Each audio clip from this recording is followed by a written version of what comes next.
and welcome to Viewpoint. My name is Volodymyr Solhub, and right now I'm joined by one of the winners of Falling Walls Lab in Kyiv, Oksana Borysenko.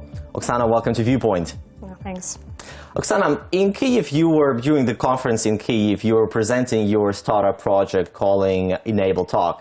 But it doesn't seem to be a startup anymore. The project started back in 2012. It has gone through various stages. It participated in various competitions. It won a lot of prizes. It raised a lot of money. But let's talk first about what EnableTalk is. Can you tell our viewers what does it do? Well, first of all, EnableTalk, it's a team of 5 people at the moment. And it's actually gloves with sensors which translate sign language into speech via mobile device or planchette, laptop, or just a mobile phone. And actually it consists of gyroscope, accelerometer, and flex sensors. So it just captures the signs and translates it into speech, literally. Yeah, but I understand there are various languages of silent speech, if we can say so. Yeah. So what language does your app recognize?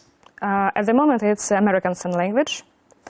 We just started to teach our gloves to recognize American Sign Language at the moment. So we are going to make different libraries and to work with different auditory. So basically what your project does, it allows, well, these gloves are for the people who use the silent language. They communicate with these gloves, and then the people who do not know the silent language, they get the text on the smartphone, right? Well, actually, the people who, for example, I'm deaf, you are not deaf, you are a hearing person. So I wear gloves, I switch on my mobile phone or, I don't know, like laptop or whatever, tablet, and I start to talk with you using my signs. And the text appears on my phone. And you hear the voice, and I see the text because I cannot hear if it was recognized well or not. So it's the text for me, the sound for you. Oh, so it's actually both the text and the sound. Yes. But it doesn't work the other way around, so it cannot... Well, actually, we are planning also to capture a voice into text. Because sometimes, you know, like signing people, they also are taught to read lips.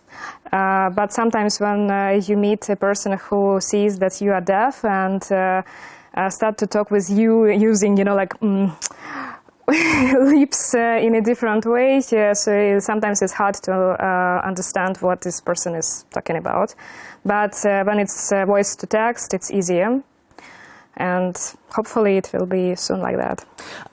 Oksana, as we already discussed, your project is not really a startup. It started back in 2012, so there is for a startup, it's quite a long history of existence, of development.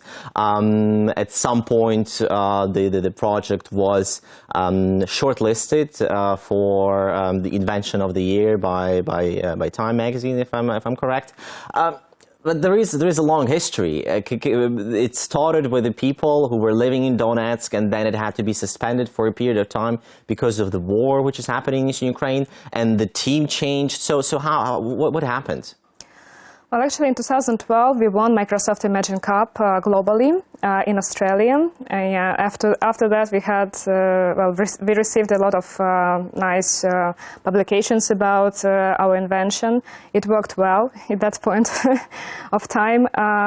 Later on, we received also the grant. So it's not investments, it's a grant, which was for development of the prototype, of the product design, and of the algorithm.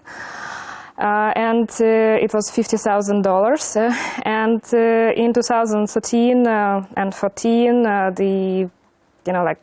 in Ukraine, we had a very... Well, we call it a war. A war. It's a war, yeah, war in Eastern Ukraine. Yes, it's a war. So we had a war, and you can imagine, like, for example, your family, you have a small child, and when the bombs are coming to your house, to your building, you do not think about the startup, you are thinking how to survive Yeah, I and understand that survive. the team split. Some members of the team moved to Russia away from Donetsk, and some part of the team moved to Lviv in western Ukraine. Actually, two people, they moved to Lviv because it's cheaper than to live in Kyiv, for example, and it's further from Donetsk. And another person who is actually responsible for the hardware, he moved to Russia, to Nizhny Novgorod, to his family. Because when, you have bombs, you do not think like, oh, Russians are bad, Ukrainians are good, but you think about how to survive. And actually, that's why the original prototype has left in Donetsk. So we had to remake these gloves from the scratch. Understood. Yeah. Well, and also you can imagine about the logistics with the person who is in Russia, and also the customs service and such kind of things. So how does it work right now?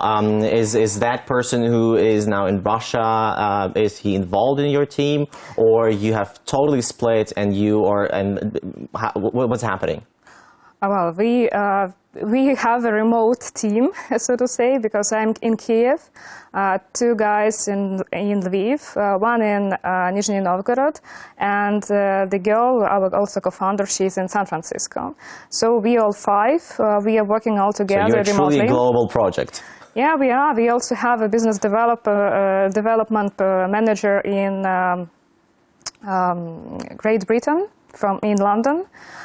Who is also helping us to work with charity organizations to raise some, money for the development. Oksana, can you tell us about the feedback to your product from the people who are the intended primary users of your project? I assume you, throughout, since 2012 when you started, you've had an opportunity to test it with the people. What are the feedbacks?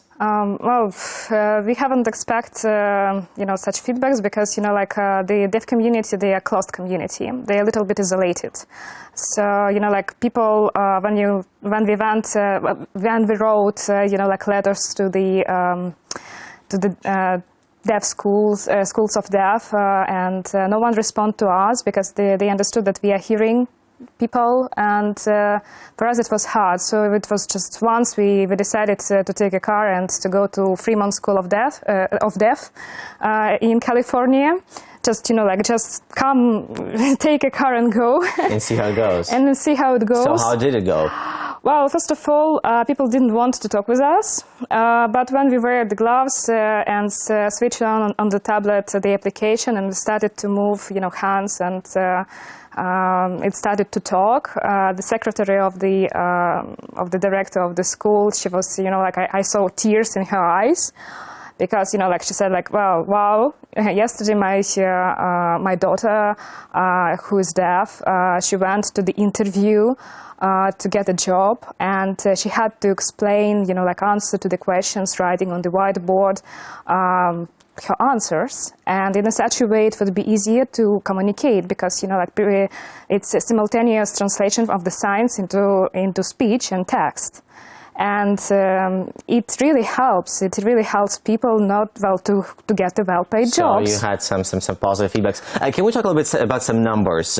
First of all, once your product is launched, how much will it cost? Well, how much a pair of gloves will cost together with software, I assume? At the moment, we are thinking about the business model just to sell gloves and to provide for free the basic the basic library, like application.